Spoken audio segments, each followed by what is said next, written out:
My mom sent me a message that read, "We changed all the locks. You don't have a home anymore. Let's see how brave you are now." Haha. 2 days later, I got an urgent email from their lawyer. "We have a problem. Call immediately. This is Mackenzie Wilson, and just last month my life imploded. I lost my job at a failed startup, but nothing could have prepared me for coming home to find every single lock on my house changed. My phone buzzed with a text from my mother. We changed all the locks. You don't have a home anymore." Through my tears, I remember typing back, "How funny. How brave they think they are." Our relationship had always been complicated, but this crossed a line I never imagined. And then, just 2 days later, an urgent email from their lawyer changed absolutely everything. Growing up in Oakwood Heights, a middle-class suburb outside Boston, my childhood looked picture-perfect from the outside. Our 2-story colonial, with its manicured lawn and white picket fence, could have been ripped straight from a real estate magazine. But inside those walls, my parents, Patricia and Robert Wilson, ran our home like a military academy. From my earliest memories, everything had to be done their way. My mother scheduled every hour of my day, piano lessons on Mondays, swimming on Tuesdays, academic tutoring on Wednesdays. My father? He'd review my report cards with a red pen, circling any grade below an A with a disappointed sigh. "Mackenzie," he'd say, pushing my B+ math test across the kitchen table, "excellence isn't optional in this family." My younger brother, Trevor, adapted perfectly. Years younger than me, he became the golden child, following every rule without question. National Honor Society, captain of the debate team, eventual admission to my father's alma mater, Trevor checked every single box on their perfect child checklist. I, however, was born with questions on my lips. "But why do I need calculus if I want to be a writer?" I'd ask, earning exasperated sighs. "Because Wilson children become doctors or lawyers, not struggling artists," my mother would respond, her tone ending all discussion. By high school, our home became a battleground. I joined the school newspaper while my parents enrolled me in pre-med summer camps. I applied to journalism internships while they scheduled hospital volunteer hours. The constant push-pull exhausted us all, but neither side would surrender. When college application season arrived, I secretly applied to business programs, all while pretending to pursue pre-med. The day my acceptance letter from Northeastern's business school arrived, along with a partial scholarship, I finally showed my cards. "I'm going for business, not medicine," I announced at dinner, sliding the acceptance letter across the table. The silence lasted 10 excruciating seconds before my father spoke. "Then you'll do it without our support." They weren't bluffing. While Trevor would later receive a fully funded education, I worked 3 jobs: campus bookstore mornings, waitressing evenings, and weekend retail to cover what my scholarship didn't. Those years taught me independence, but they also created a canyon between my parents and me that never fully closed. After graduation, I landed an entry-level marketing position at a promising tech startup. The salary barely covered my tiny apartment and student loans, but it was mine. For 3 years, I built my career, visiting my parents' house only on major holidays where conversation remained superficial and tense. Then, COVID hit. Our startup lost its funding, downsized, and eventually collapsed entirely. With the job market frozen and my savings depleted after 2 months of unemployment, I faced the unthinkable, asking my parents if I could move back home temporarily. 6 months, maximum, I promised, as they reluctantly cleared out Trevor's old room, just until I find something stable. From day one, the arrangement was strained. They imposed the same rules as when I was 16, curfews, short charts, and mandatory family dinners where my mother would subtly mention medical school applications were still an option at my age. Every job rejection email in my inbox became ammunition for their argument that I'd chosen the wrong path. "Marketing for tech companies in this economy?" my father would scoff. "You could have been halfway through your medical residency by now." Tensions escalated over my 6-month stay. My contributions to household expenses, whatever I could scrape together from occasional freelance work, were dismissed as insufficient. My job search efforts were deemed unfocused. My interviews for positions they considered beneath a Wilson were met with silent disapproval.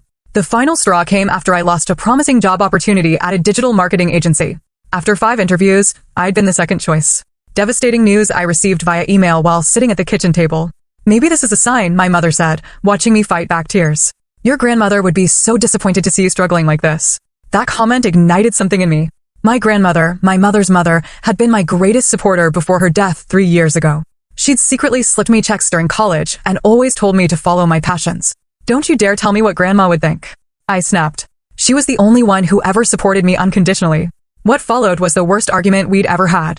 Words like ungrateful, failure, and disappointment flew across the room. I accused them of never loving me for who I was. They called me entitled and delusional about my capabilities. I stormed out to clear my head, spending the night at my friend Allison's apartment. The next morning, I had a job interview across town, not my dream position, but something that would get me back on my feet. I sent a text to my mother saying I'd be back that evening to talk more calmly. I never imagined that by evening, I would no longer have a home to return to. The job interview went surprisingly well. The position was for a content marketing manager at a small but stable company, less exciting than my startup days, but with reliable pay and benefits. As I walked to my car, I felt a glimmer of hope for the first time in weeks. Maybe this would be my ticket back to independence, away from the daily tension at my parents' house. During the drive home, I even practiced what I'd say to smooth things over after last night's fight. Let's start fresh, I rehearsed. I have a good feeling about this interview, and I'm grateful for the roof over my head while I get back on my feet. It was just after 4:30 p.m. when I pulled into the familiar driveway. The house looked exactly as it had that morning. Neat hedges, my mother's garden gnome standing sentry, the American flag by the front door gently waving in the autumn breeze. Everything appeared normal. Then I tried to open the front door. My key slid into the lock but wouldn't turn. That's strange, I thought, jiggling it harder. Maybe it stuck? I tried again, wiggling the key more forcefully, but it wouldn't budge. Hello? I called, knocking on the door. Mom? Dad? The lock seems jammed. No answer. I walked around to the side entrance by the kitchen, the door we used most frequently. Again, my key slid in but wouldn't turn. A cold feeling settled in my stomach as I tried the back door, with the same result. Standing on the back patio, I pulled out my phone and called my mother, straight to voicemail. I tried my father, with the same result. Finally, I called my brother Trevor, who lived 2 hours away in New York City. Trevor? Hey, something weird is happening. I can't get into the house and Mom and Dad aren't answering. A long pause. Mac. I think you should check your texts. I pulled the phone from my ear and saw a new message notification from my mother that had arrived during my call with Trevor. With trembling fingers, I opened it. We changed all the locks. You don't have a home anymore. After last night, we've decided it's time for you to figure out your life on your own. Your things will be boxed up and available for pickup on Saturday when we'll be out. Arrange to have everything removed by 5 p.m. The ground seemed to tilt beneath me as I read and reread the message. My parents had locked me out. They had actually changed the locks while I was at a job interview. My home of 6 months, and my childhood home for 18 years before that, was suddenly inaccessible to me. Through the shock, I typed back, how funny. How brave they think they are. The laugh was pure bravado. Inside, I was crumbling. I immediately tried calling again, but both their phones remained off. I looked up at the house, at my bedroom window on the second floor, and realized all my possessions were inside. My clothes, my laptop, my portfolio, my birth certificate and passport. Everything. Mac, you still there? Trevor's voice came through the phone I'd forgotten was still connected. Did you know about this? I asked, my voice barely a whisper. Not until an hour ago. They called me after they did it. He sounded uncomfortable. Look, they're really upset about last night. Just give them some time to cool off. Time, Trevor? They've locked me out. All my stuff is in there. My documents, my work materials, everything. I have nowhere to go. Maybe stay with a friend for a few days? I'd offer my place, but Lisa's parents are visiting and... Forget it. I cut him off, anger replacing shock. Just tell them this is illegal. They can't just throw me out without notice. I'll talk to them, he promised weakly. Just don't do anything to make it worse, okay? I hung up and sat in my car, staring at the house where I'd grown up. Through the kitchen window, I could see my mother moving around, deliberately not looking outside. She knew I was here. They both knew. With shaking hands, I called Allison, the friend I'd stayed with the previous night. Ally, I need a huge favor. Can I crash on your couch again? My parents. My voice broke. My parents changed the locks. They've kicked me out. Allison's outrage was immediate and comforting. They did what? Of course, you can stay here. Oh my God, Mac, that's horrible. Do you need me to come get you? No, I have my car. I'll be there in 20 minutes. Thank you so much. As I started the engine, Mrs. Henderson, the elderly neighbor who'd lived next door since I was a child, approached my window with concern written across her face. Mackenzie dear, is everything all right? I saw you trying the doors. I could barely meet her eyes, humiliation burning through me.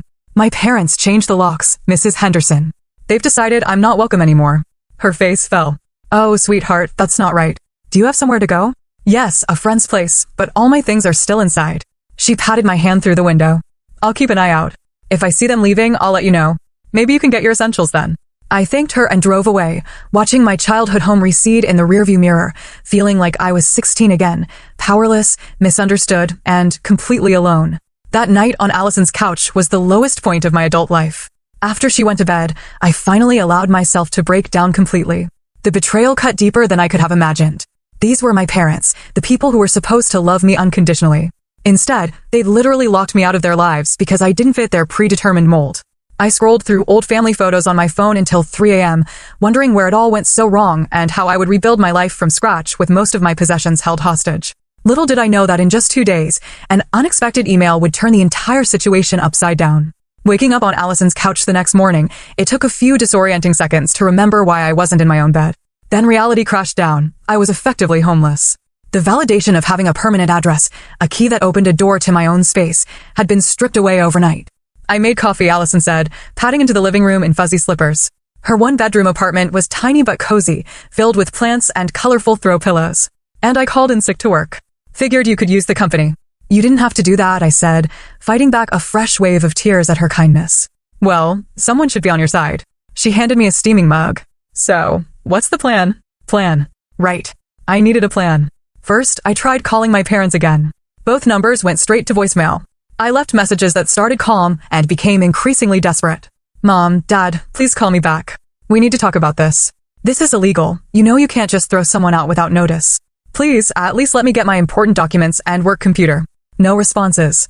Around noon, I drove back to the house, hoping to catch them leaving or returning so I could talk face to face. The driveway was empty, but both their cars were gone. I'd forgotten it was Wednesday, my mother's standing lunch with her church friends, my father's golf day. Mrs. Henderson spotted me from her garden and hurried over. They left about an hour ago, she confirmed. Your mother was carrying a shopping list, so they might be gone a while. I eyed the house, considering my options. Could I find an open window? Should I call a locksmith? But then what? Break into my own home, only to have them call the police on me? Mackenzie, Mrs. Henderson said gently. Your father gave me this for you before they left. She handed me a sealed envelope.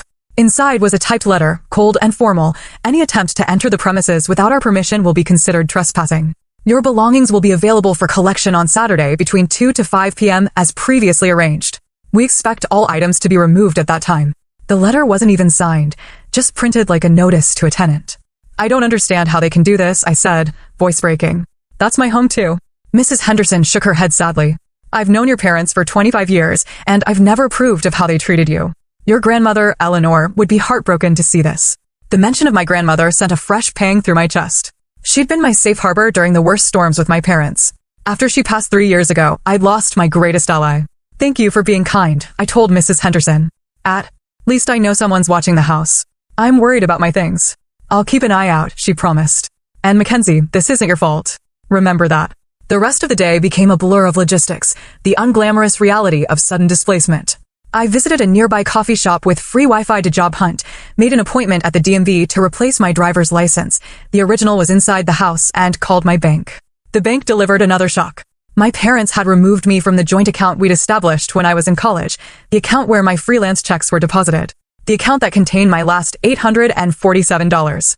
The primary account holders made this change yesterday afternoon, the bank representative explained apologetically. There's nothing we can do since you were listed as a secondary holder. I'd been financially cut off too. My parents weren't just forcing me out, they were systematically erasing my safety nets one by one. That evening, scrolling through social media on my phone, I saw Trevor had posted family dinner photos, my parents smiling around a homemade lasagna, my mother's specialty. The caption read, "Nothing like mom's cooking. Blessed family time." I threw my phone across Allison's couch. They're acting like everything's normal, I said when she looked up, startled.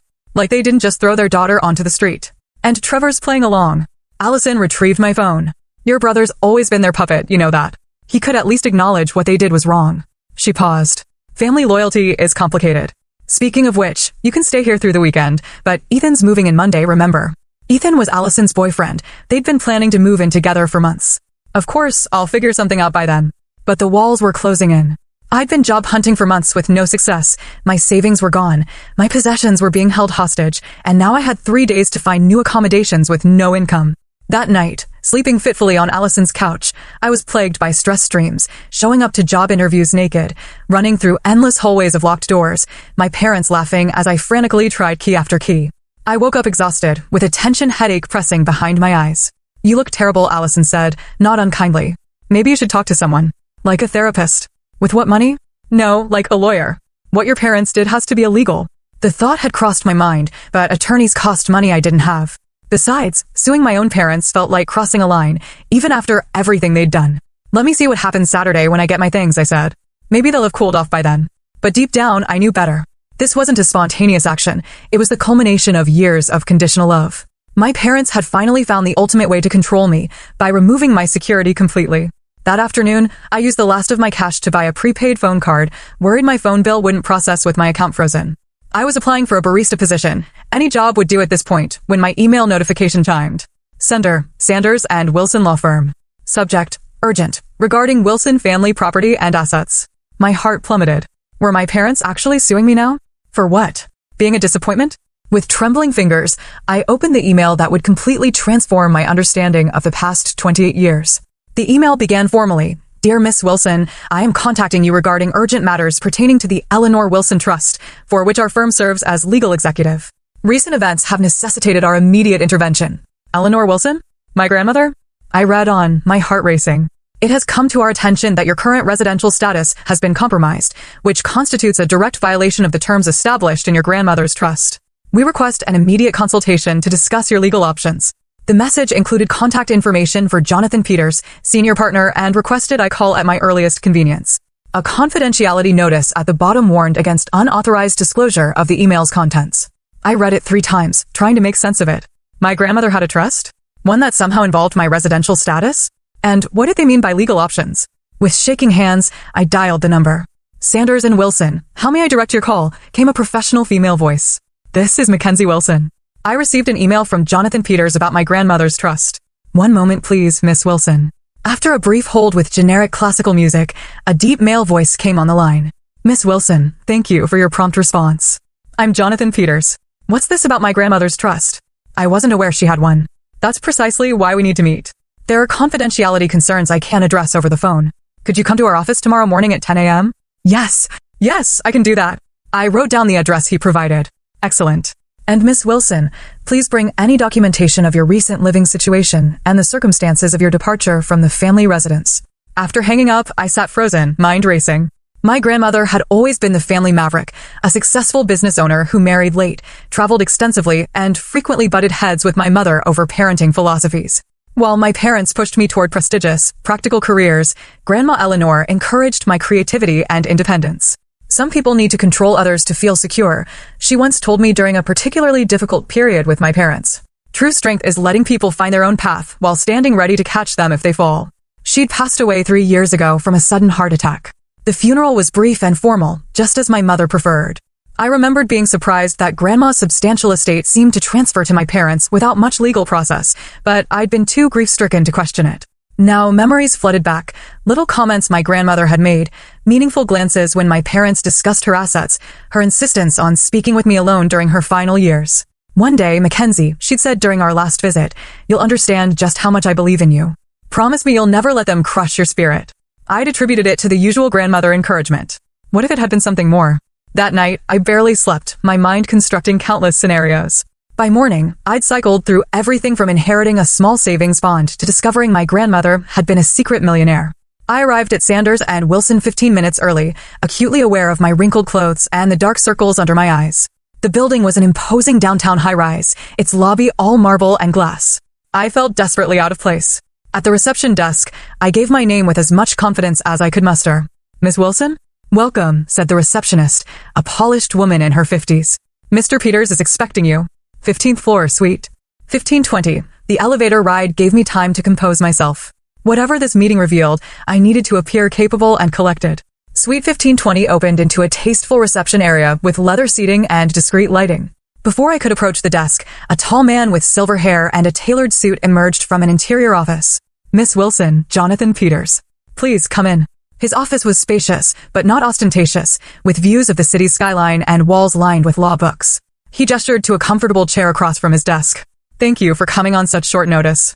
I understand you're in a difficult situation. That's putting it mildly, I said, then caught myself. Sorry, it's been a stressful few days. Completely understandable. He opened a thick folder on his desk. Miss Wilson, were you aware that your grandmother established a family trust prior to her death? No. I knew she had assets, but my parents handled everything after she passed. That's part of the problem. His expression turned grave. Your grandmother established what we call a conditional trust. The Wilson family home, where you've been living until recently, was placed in this trust, along with significant financial assets. My heart began to race. What kind of conditions? The primary condition was that the property would remain your family home, with guaranteed residence rights for all direct Wilson family members, including you. Your parents were named trustees, but their right to occupy the property was explicitly contingent on your continued access to the home whenever you needed it. The implications hit me like a physical blow. Are you saying the house is actually part of my grandmother's trust? Not my parents' property. Correct. The house belongs to the Eleanor Wilson Trust. Your parents have been receiving a monthly stipend from the trust to maintain the property, with the understanding that it would always remain available to you. And by changing the locks and barring me from entry, they've violated the fundamental terms of the trust. He confirmed. Which is why our firm, as the trust's legal executive, was automatically notified. Automatically notified? How? Your grandmother was quite thorough. The trust includes monitoring provisions. When your access credentials failed to open the locks on 3 separate doors within a short time frame, it triggered an alert. I must have looked stunned, because he added gently, your grandmother anticipated potential family dynamics issues. She wanted to ensure your interests were protected. Tears welled in my eyes as the full meaning sank in. My grandmother hadn't just loved me, she'd taken concrete steps to protect me from exactly the kind of rejection my parents had just enacted. There's more, Jonathan continued, pulling out additional documents. The trust includes substantial educational funds that were to be made available to you upon request. According to our records, you've never accessed these funds despite completing your degree. Did you apply for these through your parents? No, I whispered. I worked multiple jobs to put myself through college. My parents said they wouldn't support my business degree. Jonathan's expression darkened. I see. That's extremely concerning, as your parents, as trustees, were legally obligated to inform you of these available funds. We'll need to investigate whether there's been financial impropriety. The room seemed to spin around me. Not only had my parents locked me out of a home that wasn't technically theirs to control, but they might have been withholding education funds specifically designated for me. What happens now? I asked, my voice barely audible. You have several options, Jonathan said, his tone becoming more formal. As the trust beneficiary, you can invoke immediate enforcement of its terms, which would require your parents to restore your access to the property within 24 hours or face significant financial penalties, including potential removal as trustees. You mean I could force them to let me back in? Or potentially remove them? Yes. Alternatively, we could negotiate a settlement that respects your grandmother's intentions while allowing for an amicable resolution. This might include establishing separate housing for you, funded by the trust, while your parents continue to occupy the family home under revised conditions. I sat in stunned silence, trying to process this complete reversal of power. For my entire life, I'd been at my parents' mercy, financially, emotionally, practically. Now, in a twist I could never have anticipated, I held significant legal leverage. I need time to think, I finally said. Of course. Jonathan handed me a USB drive. This contains digital copies of the relevant trust documents for your review. I suggest you familiarize yourself with your full rights before deciding how to proceed. We'll need your decision within 3 days, as the trust terms require prompt action on violations. As I stood to leave, a final question occurred to me. Mr. Peters, how did you know my parents had locked me out? I understand the key alert, but how did you know the details? A small smile crossed his face. Your grandmother requested specific monitoring of the property. We have an arrangement with a trusted local contact who confirms any suspicious activity. Mrs. Henderson, my grandmother's oldest friend. The pieces clicked into place. As I left the office, clutching the USB drive, I felt simultaneously overwhelmed and strangely empowered. My grandmother had seen this coming. She created a safety net I never knew existed. For the first time since finding myself locked out, I felt something unexpected, hope. Back at Allison's apartment, I plugged the USB drive into my phone's adapter and began reading through the trust documents. The legal language was dense, but the core message was crystal clear. My grandmother had created an elaborate safety net specifically designed to protect me from my parents' controlling behavior. The Wilson family home, the colonial where I'd grown up, the house I'd been locked out of, had been purchased by my grandmother decades ago. She'd allowed my parents to live there while raising their family, but had never transferred ownership. Instead, upon her death, the property was placed in trust with specific conditions. My parents could continue living there rent-free and would receive a monthly stipend for maintenance and property taxes, but only if they guaranteed that I would always have a place in that home if I needed it.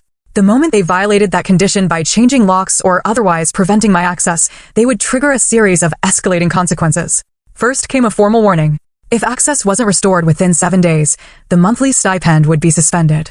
If the situation remained unresolved after 30 days, my parents could face removal as trustees and potentially lose their right to occupy the property entirely. They risked losing everything just to teach me a lesson, I whispered to myself, still struggling to comprehend the magnitude of their gamble.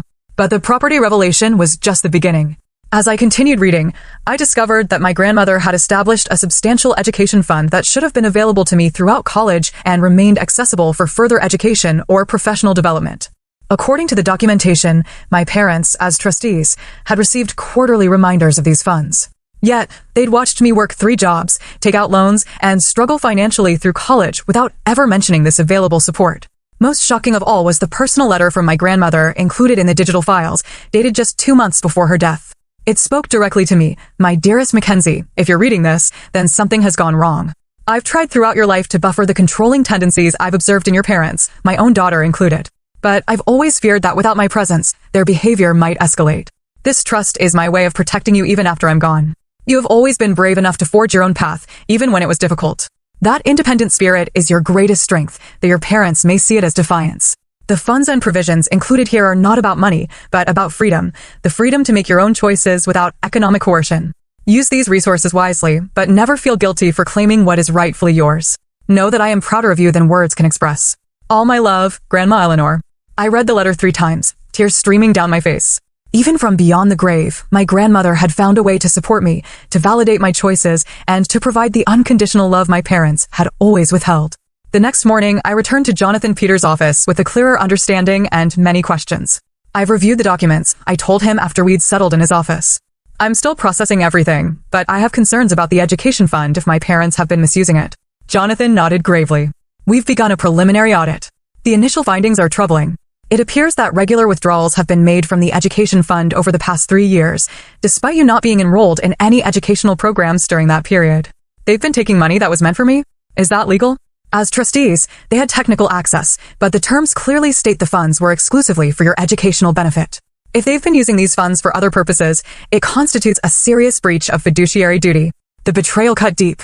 Not only had they denied me access to financial support during college, but they appeared to have been helping themselves to my inheritance since my grandmother's death.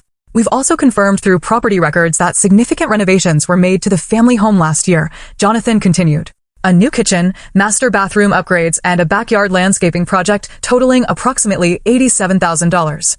I remembered those renovations. My mother's dream kitchen with custom cabinets and top-of-the-line appliances. My father's elaborately landscaped backyard retreat with a built-in grill and water feature. Projects they'd claimed they'd been saving for over many years. They used my education money to remodel the house, I said flatly. That appears to be the case.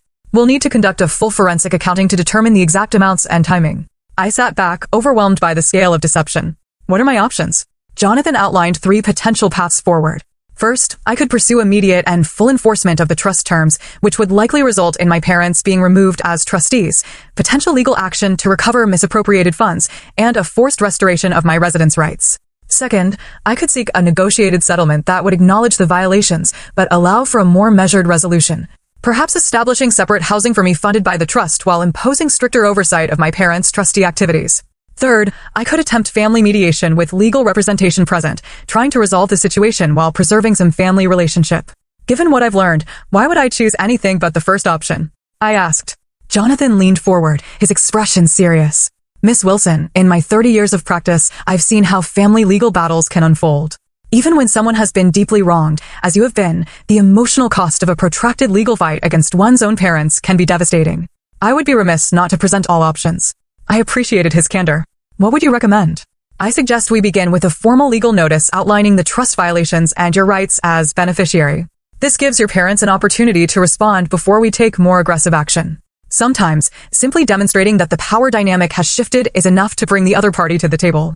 It made sense. Let's do that. I'll prepare the documents today. We can deliver them tomorrow. As I stood to leave, a final question nagged at me. Mr. Peters, did my grandmother ever express why she set up such elaborate protections? Did she know my parents would do something like this? He considered his words carefully. Your grandmother was a remarkably perceptive woman. During our discussions about this trust, she expressed concern about what she called conditional love, the tendency of your parents to withdraw support whenever you made choices they disagreed with. She believed this pattern might escalate after her passing. She saw it all so clearly, I murmured. Indeed. Her primary concern was ensuring you would have the freedom to build your life on your own terms, without economic coercion. That's why the trust includes not just housing provisions, but educational and career development funds as well. As I left the law office, I felt a complex mix of emotions. Grief for my grandmother, who had understood my struggles so deeply, rage at my parents for their deception, and a growing sense of determination. This wasn't just about reclaiming my place in the family home anymore. It was about standing up for myself in a way my grandmother had always believed I could. The formal legal letter was delivered to my parents the following day by courier. Jonathan called to confirm receipt and warned me to prepare for their reaction. It came within hours, a barrage of calls and texts from both parents, ranging from incredulous to furious to suddenly conciliatory. What is the meaning of this? My father demanded in his first voicemail. Some lawyer shows up with ridiculous accusations about your grandmother's wishes. This is outrageous. My mother's approach was more emotional. Mackenzie, I can't believe you would do this to your own family after everything we've done for you. Please call us immediately. An hour later, their tone had shifted dramatically. Honey, there's clearly been a misunderstanding, my mother's text read. We never intended for you to leave permanently. Let's talk this through as a family. I forwarded each message to Jonathan without responding directly. His advice was clear: let the legal process work without getting drawn into emotional manipulation. Late that evening, Trevor called. Mac, what the hell is going on? Mom and Dad are completely freaking out about some trust and lawyers showing up at the house. Did they tell you what they did? Locking me up? Taking my education money. A long pause. They said you're twisting things, that Grandma's trust was meant for the whole family and you're trying to use it against them. I laughed bitterly. Of course, that's what they said. Ask them about the $120,000 kitchen remodel paid for with my education fund. That can't be right. They said they saved for years. Trevor, I have the financial records. They've been stealing from me since Grandma died, just like they've been controlling both of us our entire lives. Another long silence. I don't know what to believe right now. Then come to the meeting Jonathan is arranging. A formal discussion with all parties present. See the evidence for yourself. After I hung up, I felt a strange calm settle over me. For the first time in my life, I wasn't powerless against my parents' manipulation. I had truth, legal standing, and my grandmother's unwavering support, even from beyond the grave. The stage was set for a confrontation that would either tear my family apart completely or force a long overdue reckoning with decades of controlling behavior and conditional love. Either way, I was finally ready to stand my ground. The meeting was scheduled for the following Tuesday at 10 a.m. in a conference room at Sanders and Wilson. Jonathan suggested neutral territory would be best for such a charged discussion. I spent the days leading up to the confrontation preparing, both practically and emotionally. Jonathan provided me with a complete financial breakdown of the trust, highlighting specific instances where funds designated for my education and welfare had been misappropriated. The total exceeded $120,000 over 3 years, money that should have supported my education and career development. Allison helped me assemble a professional outfit from her closet, since most of my clothes were still at my parents' house. You need to look like you're in charge, she insisted, lending me a tailored navy blazer and crisp white blouse. The morning of the meeting, I arrived 30 minutes early, my stomach in knots despite my preparation. Jonathan met me in the lobby. Remember, he advised as we rode the elevator, this isn't about punishment. It's about establishing boundaries and ensuring your grandmother's wishes are honored moving forward. The conference room was intimidatingly formal, a long mahogany table surrounded by leather chairs, water pitchers, and glasses at each place setting. Jonathan had arranged for an associate to take notes and for a financial advisor from the trust management team to be present. At precisely 10 a.m., my parents arrived, accompanied by a lawyer of their own, Gregory Walsh, a longtime family friend and my father's golf partner. My brother Trevor slipped in behind them, looking uncomfortable and out of place. The initial greetings were stiff and formal. My mother attempted to approach me with an embrace, but I stepped back, maintaining professional distance. Her hurt expression might have affected me once, but I now recognized it as a manipulation tactic. Once everyone was seated, Jonathan opened the proceedings. We're here today to address serious concerns regarding the administration of the Eleanor Wilson Trust, specifically violations of the residence provision and potential misappropriation of designated funds. My father immediately interrupted. This is ridiculous. Eleanor was my mother-in-law. We had countless conversations about her wishes for the family home. With all due respect, Mr. Wilson, Jonathan replied evenly, the legal documents speak for themselves. The trust terms are explicit regarding Miss Mackenzie Wilson's guaranteed right to reside in the family home whenever needed. He slid copies of the relevant trust sections across the table. Furthermore, he continued, our financial audit has identified numerous withdrawals from the education fund that appear to have been used for home renovations and personal expenses rather than Miss Wilson's educational benefit, as stipulated. My mother's face had gone pale. My father looked between his lawyer and Jonathan, clearly unsettled by the directness of the accusations. Mr. Walsh cleared his throat. We acknowledge there may have been some technical violations of the trust terms, but these were minor administrative oversights, not deliberate breaches. Changing the locks to explicitly bar a beneficiary from the residence is hardly a technical violation or administrative oversight, Jonathan countered, his tone still professional but with an edge of steel. Nor is withdrawing over $120,000 from a designated education fund for personal home improvements. Trevor's head snapped up. $120,000? Mom? Dad? You said it was just some maintenance expenses. My father shot him a warning look. For the next hour, Jonathan methodically presented the evidence, financial records, property invoices, text messages documenting the lockout, and my grandmother's explicit instructions regarding my welfare. With each new piece of evidence, my parents' position weakened visibly. Finally, when the financial presentation concluded, Jonathan turned to me. Miss Wilson, would you like to address your concerns directly? Taking a deep breath, I looked directly at my parents for the first time since the meeting began. My entire life, you've used financial control as a weapon. When I chose business over medicine, you cut me off completely. You watched me work 3 jobs through college without ever mentioning the education fund Grandma established for me. And when I needed shelter during a difficult time, you exploited my vulnerability to reassert control over my life. My voice grew stronger as I continued. What hurts most isn't the money. It's that you betrayed not just me, but Grandma Eleanor too. She trusted you to honor her wishes, to support my independence even when you disagreed with my choices. Instead, you violated that trust in every possible way. My mother's eyes filled with tears. We only wanted what was best for you, Mackenzie. We've always just wanted you to succeed. No, I replied firmly. You wanted me to succeed on your terms, following your plan. That's not love. That's control. My father, looking cornered, finally erupted. This is how you repay us for raising you, by sicking lawyers on your own family? Your grandmother would be ashamed. Actually, Jonathan interjected smoothly. Mrs. Eleanor Wilson anticipated this exact scenario. That's why she established the monitoring protocols and enforcement mechanisms in the trust. She left explicit instructions regarding her concerns about your controlling behavior toward Mackenzie. He produced my grandmother's letter, copies of which were distributed around the table. As my parents read her words, the fight seemed to drain out of them. My mother covered her mouth, tears streaming freely now. Trevor, who had been silent throughout most of the meeting, finally spoke. I had no idea any of this was happening. Mac, why didn't you tell me how bad things were? Would you have believed me? I asked gently. You've always seen a different version of Mom and Dad than I have. He looked down, acknowledging the truth of my words. After a moment of heavy silence, Jonathan redirected the conversation. We need to establish a path forward that honors the trust terms while allowing for family healing, if possible. Miss Wilson has prepared a proposal. I nodded, pulling out the document I'd prepared with Jonathan's help. I'm not interested in punishing you or creating an ongoing legal battle, I began. What I want is independence and a recognition of the harm that's been done. My proposal has 3 parts. I outline my terms clearly. First, the trust would purchase a small condo for me using a portion of the education funds that should have been available during college. This would provide me with stable housing while I rebuilt my career. Second, my parents could continue living in the family home, but financial oversight of the trust would transfer to an independent trustee to prevent further misuse of funds. Third, we would commit to family therapy to address the patterns of control and conditional support that had damaged our relationship for decades. And if we refuse, my father asked, though his usual confidence had evaporated. Jonathan answered before I could. Then we proceed with formal enforcement of the trust violations. This would likely result in your removal as trustees, potential legal action to recover misappropriated funds, and a significant reduction in your benefits under the trust. Mr. Walsh leaned over to whisper something to my father, who listened with a tightening jaw before finally nodding. We'll need time to review the proposal in detail, Mr. Walsh stated formally. Of course, Jonathan replied. We can give you 48 hours. After that, we'll need to proceed with enforcement actions as required by the trust terms. As the meeting concluded, my mother approached me while my father was speaking with their lawyer. Mackenzie, she said quietly, I never meant. I didn't realize how this looked from your perspective. It wasn't an apology, not really, but it was perhaps the closest she could come in that moment to acknowledging harm. I know, Mom, I replied. That's why I included family therapy in my proposal.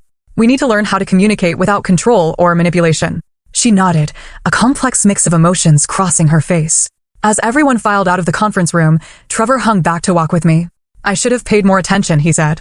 I knew things were always tense between you and them, but I had no idea about the money or how they treated you during college. You were the good child, I said without bitterness. You never had reason to see that side of them. I want to help fix this, he offered. Whatever happens next. For the first time in days, I felt a glimmer of hope that some family relationships might be salvageable, even if they would never be the same. 47 hours later, Jonathan called with news. My parents had accepted the proposal, with only minor modifications to the therapy requirements. The process of establishing my new housing would begin immediately, and I would have access to the family home to retrieve my belongings whenever I wished. The confrontation hadn't been the dramatic showdown I'd imagined, with villains vanquished and justice thunderously served. Instead, it had been something more complex, a painful but necessary dismantling of harmful patterns that had persisted for decades.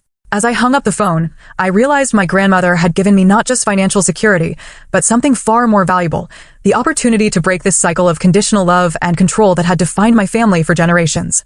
1 month after the settlement, I stood in the living room of my new condo, still amazed by the turn my life had taken.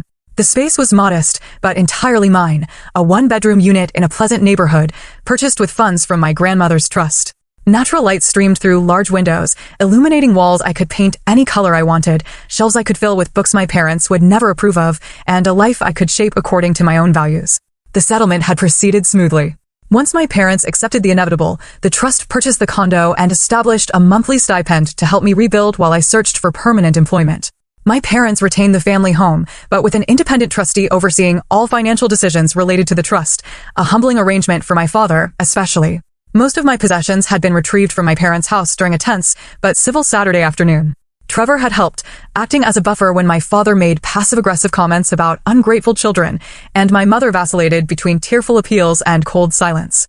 "They'll adjust eventually," Trevor had whispered as we loaded boxes into his SUV. This is the first time they've ever faced real consequences. The most challenging aspect of the settlement was the mandatory family therapy. Our first session had been nearly unbearable. My father initially refused to speak, my mother cried continuously, and the therapist, Dr. Bennett, had her work cut out maintaining any semblance of productive dialogue.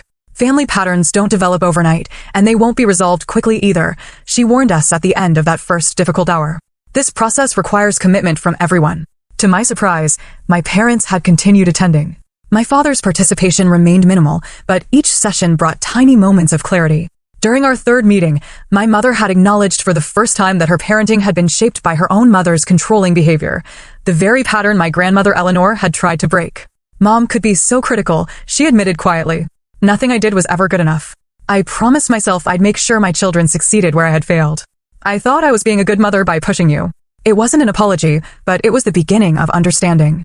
Meanwhile, I'd begun my own individual therapy with Dr. Rivera, a compassionate woman who specialized in family trauma. "What you're experiencing is a massive shift in power dynamics," she explained during our second session. "For your entire life, you've been the dependent one, the one seeking approval. Now, suddenly, you hold significant leverage. That's a difficult transition for everyone." She helped me work through the complex emotions, the vindication tinged with guilt, the grief for the parents I'd wished for, the lingering anger at years of manipulation, and the tentative hope for a healthier relationship in the future. "Forgiveness doesn't mean forgetting or excusing," Dr. Rivera reminded me often. "It means releasing the expectation that the past could have been different and choosing how to move forward with clear boundaries." Those boundaries became my focus. As I rebuilt my life, with stable housing secured and basic financial needs met through the trust, I could finally pursue career opportunities that aligned with my values, rather than merely accepting any position out of desperation. I applied to a master's program in digital marketing, something I'd always wanted to pursue but couldn't afford after undergrad. Using legitimate education funds from the trust, I enrolled in fall classes, feeling a profound sense of following my grandmother's intended path. Trevor and I developed a closer relationship through this process. Free from our parents' comparative dynamics, we discovered a genuine friendship. He confessed that he'd always envied my courage to pursue my own interests despite our parents' disapproval. He admitted during a coffee meetup, perfect grades, right college, right career, and I'm not even sure I like being an accountant. I just never questioned it. "It's never too late to make changes," I told him, recognizing how much I sounded like our grandmother. The most unexpected development came from Mrs. Henderson, my parents' neighbor who had shown me kindness during the lockout. She invited me to tea one afternoon and revealed that she had been my grandmother's closest friend and confidant. "Eleanor worried about you constantly," she told me, serving Earl Grey in delicate cups. "She saw how Patricia and Robert's controlling behavior was affecting you. That's why she established the trust the way she did." "You were her eyes and ears," I realized, the local contact Jonathan mentioned. She nodded. "Eleanor asked me to keep watch over you, especially after she was gone. When I saw them changing those locks, I knew immediately it was what she had feared most." "Thank you," I said, fighting tears, for helping her protect me. "She was so proud of you, dear. Your independence, your determination to forge your own path, those were qualities she valued above all else." Those words stayed with me, becoming a touchstone as I navigated my new reality. 6 months after the settlement, things had reached a tentative equilibrium. Family therapy continued with incremental progress. My parents and I maintained a careful distance, Sunday dinners once a month, brief phone calls weekly. The raw edges of betrayal were slowly healing, though our relationship would never return to what it had been. Perhaps that was for the best. My mother had begun individual therapy herself, occasionally sharing insights about her own upbringing that helped me understand, if not excuse, her behavior. My father remained more resistant to change, but had stopped actively undermining the therapy process. The trust continued operating as designed, with transparent financial reporting that prevented further misuse. I accessed education funds appropriately for my master's program, experiencing for the first time the support my grandmother had intended all along. As I prepared for my second semester of graduate school, I received an unexpected email, a marketing internship opportunity with a growing digital agency, perfectly aligned with my studies. I applied immediately and was called for an interview. The morning of the interview, I stood before my mirror, professional and confident in a way I hadn't been during those desperate job searches months earlier. On my nightstand sat a framed photo of my grandmother Eleanor, her wise eyes and subtle smile seemingly approving of the woman I was becoming. I picked up the photo, speaking softly to her image. You saw it all coming, didn't you? You knew I need protection, and you made sure I had it when the time came. I wish you were here to see that your plan worked.